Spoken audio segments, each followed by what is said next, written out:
I never believed in supernatural things until an experience changed my life forever. I have always been a rational person, someone who believed that science had all the answers. What happened to me, however, defies any logical explanation. I'm 28 now, but I still feel like I'm 14, just as I was when it happened. To understand what I went through, I need to go back in time. It was just an ordinary autumn afternoon when everything started. I was at home, in my isolated apartment, far from any urban noise.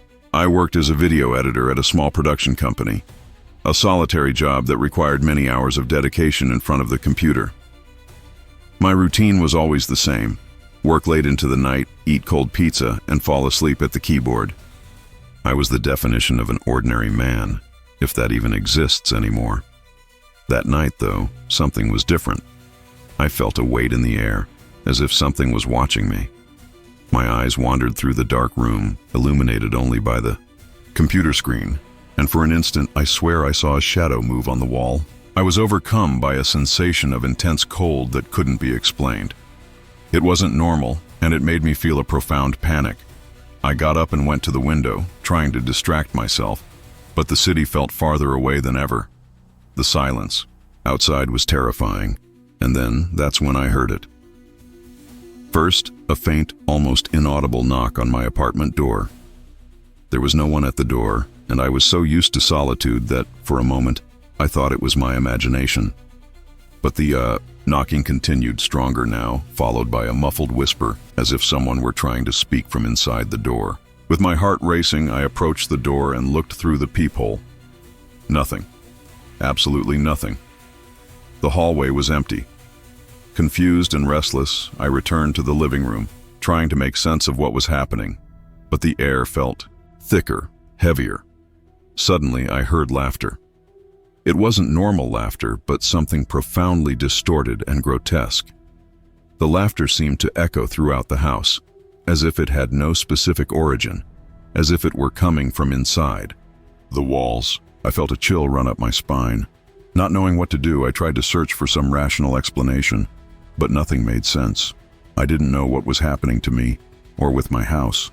My vision began to blur. I was so anxious I could hardly breathe. That's when I saw it. A hooded figure appeared at the entrance to my living room, as if it had come from nowhere. The figure had no face. It was a dark silhouette, outlined in the shape of a human being, but without details, without any features I could recognize. The fear I felt was so strong I almost collapsed to my knees. Yet the strangest thing wasn't the figure itself. It was the fact that, as it came closer, the darkness around it seemed to grow, swallowing the light in my house. I didn't know what to do. I tried to scream, but no sound came out. I felt pressure on my chest, as if an invisible force were crushing me. But for some reason, the figure didn't attack. It just stood there, watching me for minutes that felt like hours, until finally it vanished just as suddenly as it appeared. The silence returned, but the terror remained.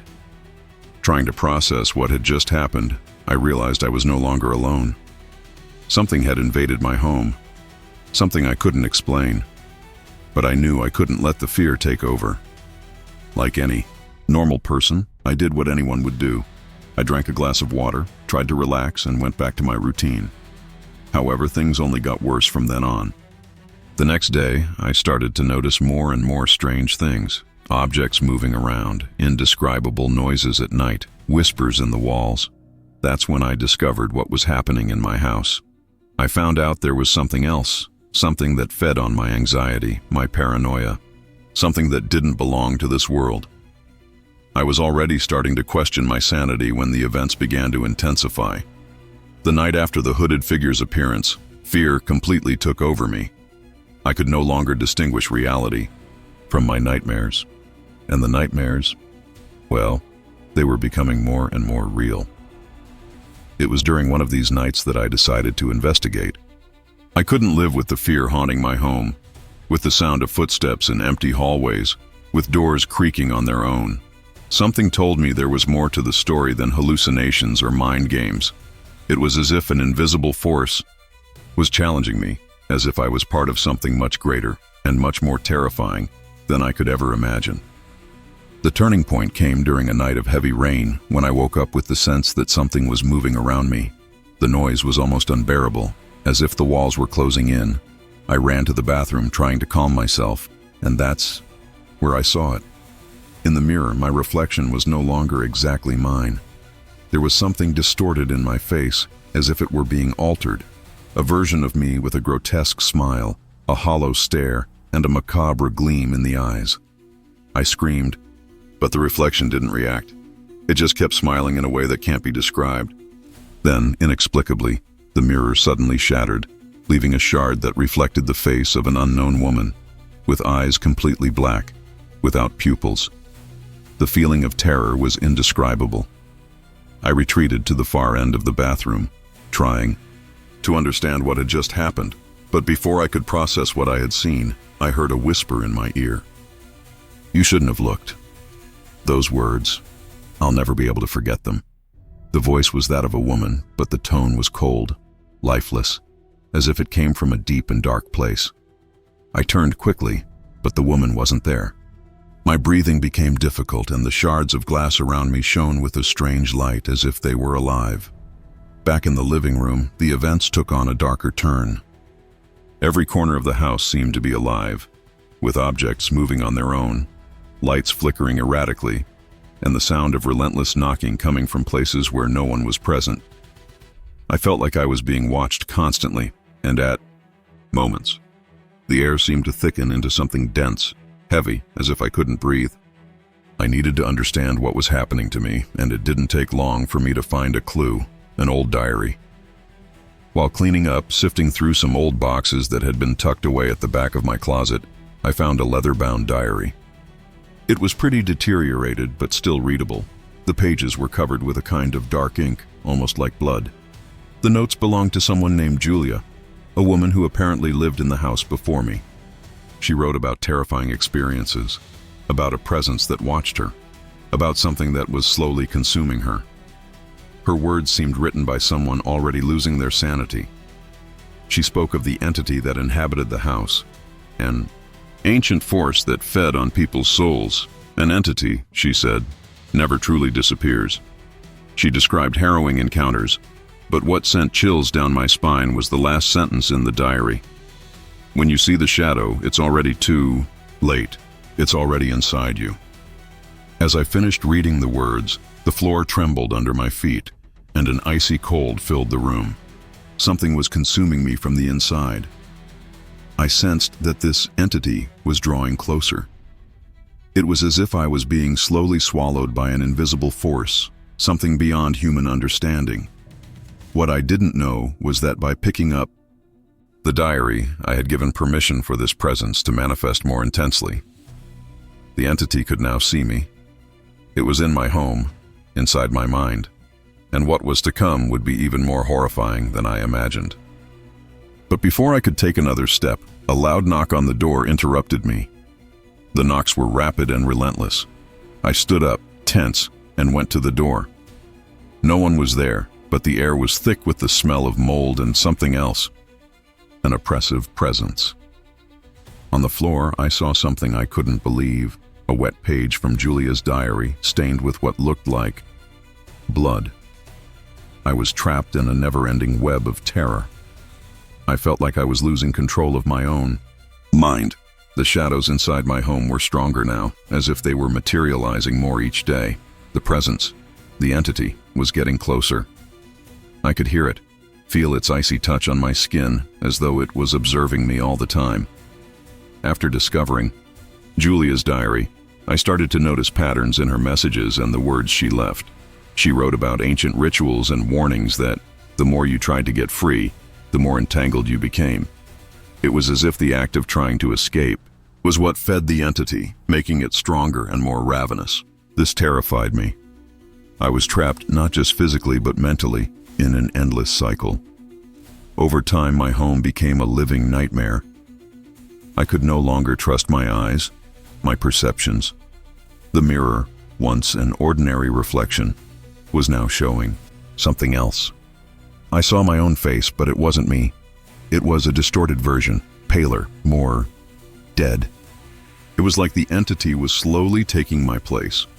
Or worse, it was turning me into something I didn't want to become. The fear that I felt, that dominated me, was exactly what it wanted. One night, after a long, sleepless vigil, I decided I had to face what was happening. I could no longer run. I decided I would have to use Julia's own rituals against her. It was the only way to end the presence. I knew it was a risk, but the fear of losing my sanity, of being consumed, was stronger. The night was silent, but the air was thick, as if the house itself was waiting for something. I gathered the items I found in the diary: candles, a kind of strange powder that glowed dimly in the candlelight, and an old ceramic knife. The ritual was about to begin. Julia's words echoed in my mind as I recited them softly. Something seemed to stir in the air, a rising tension, a dark energy growing. I knew I was invoking the entity, letting it come even closer. But there was no turning back now. That's when everything happened. The lights began to flicker frenetically, and the wind, once gentle, turned into a deafening howl. I couldn't keep my eyes open anymore. The smell of decay filled everything, and in an instant, the room around me was distorted. The house was no longer the same. The walls were folding as if being crushed by something invisible. I was in a space that shouldn't exist. Time was stretching, reality breaking. A shadow formed before me, growing, taking human shape. I couldn't see its face, but I knew it was there. Then it spoke. "You cannot escape." The voice was deep, like an echo of many whispers, as if hundreds of souls were trapped in that entity. I tried to resist, tried to scream, but my voice was trapped, the air thicker every second. The figure, closer now, revealed itself. It was a woman, but her body was distorted, her eyes completely black, like a bottomless abyss. She smiled, but there was no joy, only pure malice. I no longer knew what to do. The ritual wasn't working. I was losing. The entity was taking. Me and everything around me seemed to unravel. Then I remembered something Julia mentioned in the diary. The only way to defeat the presence was by making a sacrifice. But what would I have to sacrifice?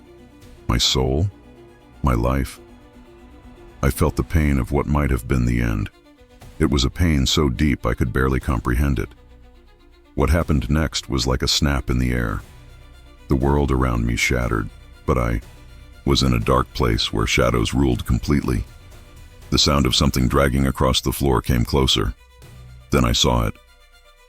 The entity, no longer a woman, but a monstrosity, crawling towards me, its eyes fixed on mine.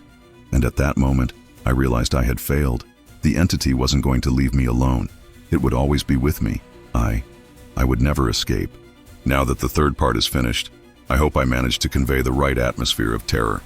But before wrapping up, I want your help to reflect on the content. What did you think of this story? Did it live up to what you expected? Don't forget to share your thoughts here in the comments. If you enjoyed the video, don't forget to subscribe to the channel for more stories like this. And if you have any supernatural experience or scary story to share, let us know. Your story could be the next one we tell. It seems that, just like me, there are things that never leave our minds and keep haunting us, don't they? Until the next video, and remember, not everything is what it seems.